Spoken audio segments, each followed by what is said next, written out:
How long have books and storytelling been a source of inspiration in your life? Well, my entire life, for sure.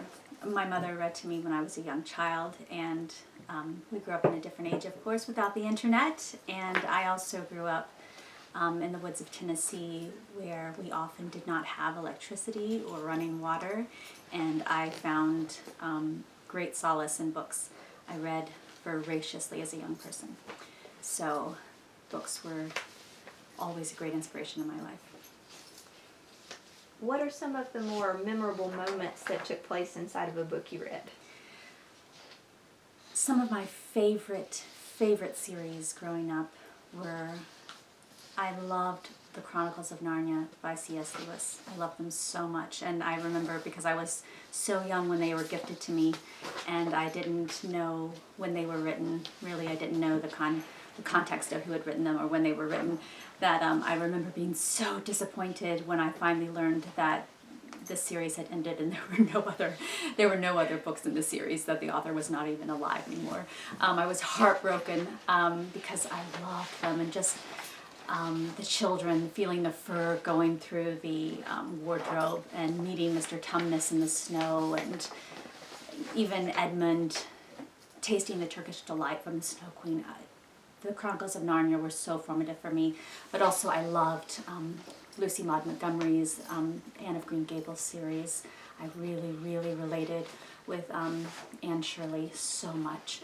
I think I always felt like a precocious, high-strung, very talkative, gregarious girl who got on everyone's nerves and was very adventurous and always out there doing goofy things. I loved her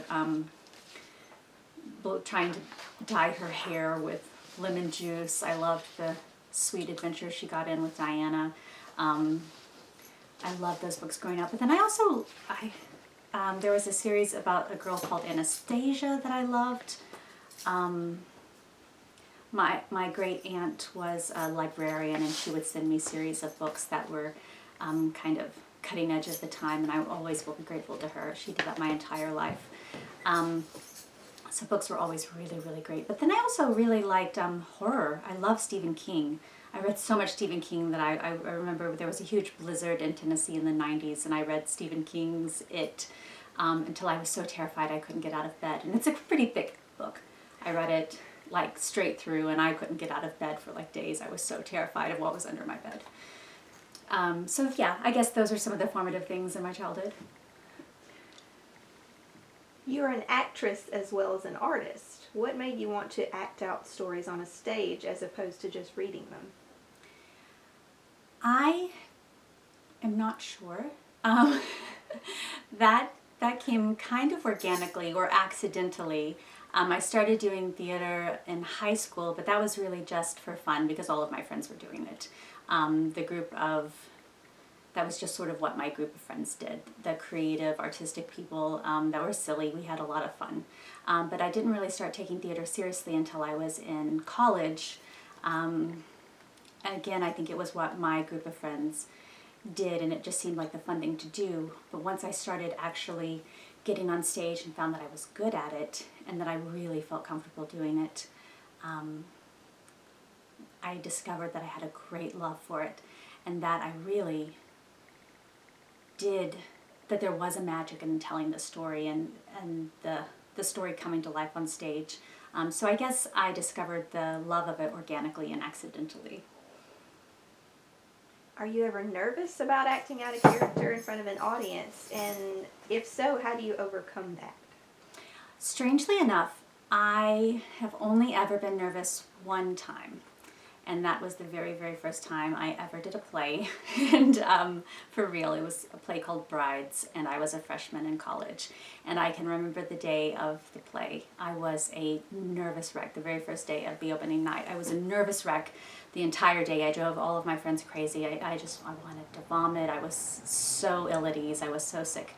And then the play started, and for just the few minutes of the play, the first few minutes, I was so sick to my stomach. I was so anxious, but it was like the stage lights melted the ice, and I just melted into the part, and I felt at home. I actually felt so comfortable on stage, and I have never felt nervous on stage ever since.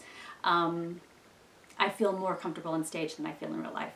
So if I could rehearse real life, I think I would probably never feel nervous ever doing anything. I think it's the practice and the being able to rehearse and to know your lines. I feel much more comfortable on stage than I feel in real life. It feels like home to me. So I don't know how you overcome that stage fright. Who has been your favorite character to play thus far? That is I've played some really, really wonderful characters, some really great women. So that's a really hard question. But one of my favorites was a character called Maggie in a play called Dancing at Lunasa, which is an Irish play set in the 1930s, I believe, early 30s. And she was so great because she was part of a large family of sisters, and they were quite poor, but it's kind of a memory play. And she was a great, lively character. She sang, she danced. I got to smoke clove cigars on stage. I got to learn an Irish dialect. She just had a lot of spirit, and also the camaraderie between the all the women that I played with on stage. It was just a really great experience for me. I loved doing that play. Now, as far as the theater productions you've been in, has there been a favorite thus far? Where was it performed, and why was it your favorite? Definitely, I have an absolute favorite, and that was doing Blithe Spirit, which is a play by Noel Coward, and I did that in college many years ago at Huntington College. And Noel Coward was a playwright in the 20s and 30s. And he was just a brilliant linguist. His words just fly off the page. He was just so witty and brilliant. If you ever have a chance to see a Noel Coward play, do it. He wrote music as well. He is just hysterical. And it's a play about, I played a dead woman who is haunting her husband who has remarried. And I'm basically kind of trying to kill my husband to bring him into the afterlife with me, and accidentally kill his new wife. And it's a bizarre but hysterically funny play. And but what I loved about it so much, besides the really brilliant wordplay, what I loved about it so much was that my fellow actors were so talented that the play itself became this living, breathing, organic creation. When you do a play, you learn your lines, you rehearse it over and over again, and you kind of hope that it becomes this thing where nothing goes wrong. You hope people enter when they're supposed to, and they exit when they're supposed to, and phones ring when they're supposed to, and people say their lines when they're supposed to, and it goes like clockwork. But something kind of magical happened in this, where nuances changed, maybe tones changed, and that would create a change in the way that someone responded to you, and the whole meaning or the whole tone of a conversation in the play would change, and it felt like a living, breathing experience that was so beautiful. Every night felt like a new creation, and that was definitely one of my favorite theatrical experiences. It felt like art. Every night was beautiful. Recently, you've begun creating dolls that are representations of authors. Now, how do you choose which authors to make into a doll? Well, yes, I am a doll maker. Now, I actually started making the dolls about 10 years ago, but then I stopped for a number of years because I was doing other work. And I have started recently remaking the dolls, and I've added a lot of dolls to the lineup. I've had a lot of fun doing that.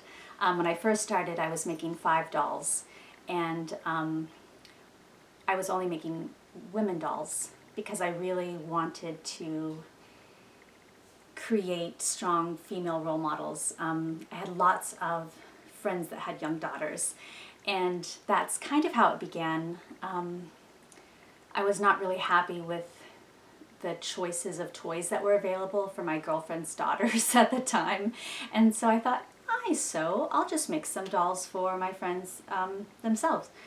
And I don't exactly recall where the idea to create literary figures came in. I think it was an epiphany, but it happened. It happened somewhere. But the ideas came together and I started creating them, and I wanted to create them from different time periods because I also have this huge love of vintage fabrics and vintage historical clothing. And so I picked a variety of dolls that came from different time periods and that had a strong personal meaning for me. For instance, Jane Austen was in my original lineup, and she's one of my very favorite authors. And that she was a really strong woman who wrote when it wasn't really a thing that women were allowed to do. And I think that she's a really amazing role model for doing such a thing. So that's kind of where the ideas came from. And I look for strong characters that I think have something that they've contributed not only to the world of literature, for instance, Sylvia Plath changed the way that poetry was written. Virginia Woolf changed the way that prose was written. Jane Austen changed the way that women were allowed to write, period. So looking for groundbreakers basically, but also because of my love of historical clothing and fashion, looking for a variety. I don't want them all to come from the same time period, so trying to pick people from different time periods. And just looking for strong characters, and also I've been trying to add more men in to be a little bit more equitable now. If I wanted to buy one of your dolls, are they for sale? And if so, where could I go to purchase one? I do sell my dolls. They are, you can buy them on Etsy at Little Lit Chick. But also, if you were in the Montgomery, Alabama area, the Southern Makers shop downtown on Madison sells them. And how did you gain the skills needed to create the dolls? I started sewing when I was a young person on my own. I started making clothing for my own dolls just on my own. I would dig through my grandmother's sewing box and just hand stitch things together. And my grandmother taught me how to use her sewing machine, and she gave me her 1960s sewing machine later. I also had this wonderful woman who lived across the street from me growing up, who we called Granny, who was this little old woman who she had a foot-pedaled Singer sewing machine, and she would make quilts, and that's how she supported her whole family. She would make quilts and sell them, and when I would have to go there after school, and she would babysit me, and I kind of hated it because it was boring to me, but I treasure these moments so much now. But she would make me, she taught me how to embroider, and she would make me learn Bible Psalms and make me memorize them, and also make me learn some culinary skills, things that were a little gruesome to a young person, like pulling feathers from chickens, etc. Very, very southern country things. So Granny taught me things, and also when I really honed my skills, I came into college with some skills, but because I went more seriously into the theater program, I started doing work study in the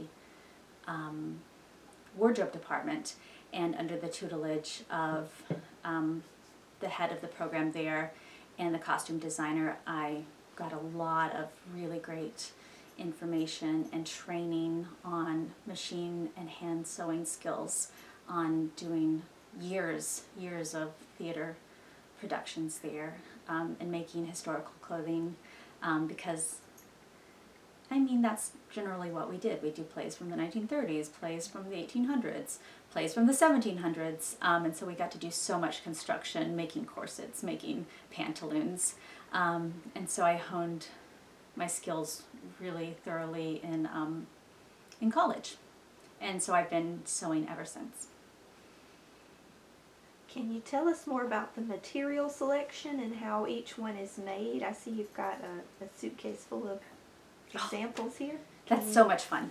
I've been collecting fabric since I was a teenager. I love vintage fabric, and they know that about me, and so my family, when they were getting rid of fabric, they would give it to me.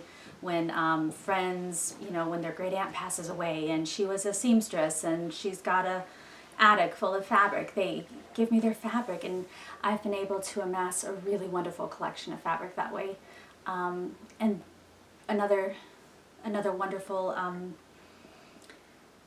thing that's come out of that is people would save in the past. When they would modify clothing, like in the 20s or the 30s, they would change a dress. They might take off the sleeves to change something, but they would save the fabric from the sleeves. And so I would end up with these beautiful, just scraps of fabric, beautiful scraps, but like tiny, that I've been saving because I felt like I was the curator of this museum of fabrics, that they were entrusted to me and I needed to save them, but what in the world could I possibly do with them? Laces, the same thing, things that clearly had been taken off of some garment. And so I have boxes and boxes and boxes of vintage fabrics to go through, which makes picking fabrics for the dolls super fun. So usually they're not all completely made out of vintage fabrics, but I use as many vintage fabrics and reclaimed fabrics as I can. And I like to do research on all of the characters, all the people as much as possible, so that the fabric selection speaks to that person. For instance, Sylvia Plath, her favorite color was red, so I like to include a lot of red in hers. Virginia Woolf is quite, she's known to be quite a melancholy, kind of somber person, so she has a lot of earthy brown or kind of orangey tones in hers. For Jane Austen, for instance, she has like the cutest, I'm almost out of this fabric, which makes me so sad, but she has the tiniest little toile that has little farm scenes on it.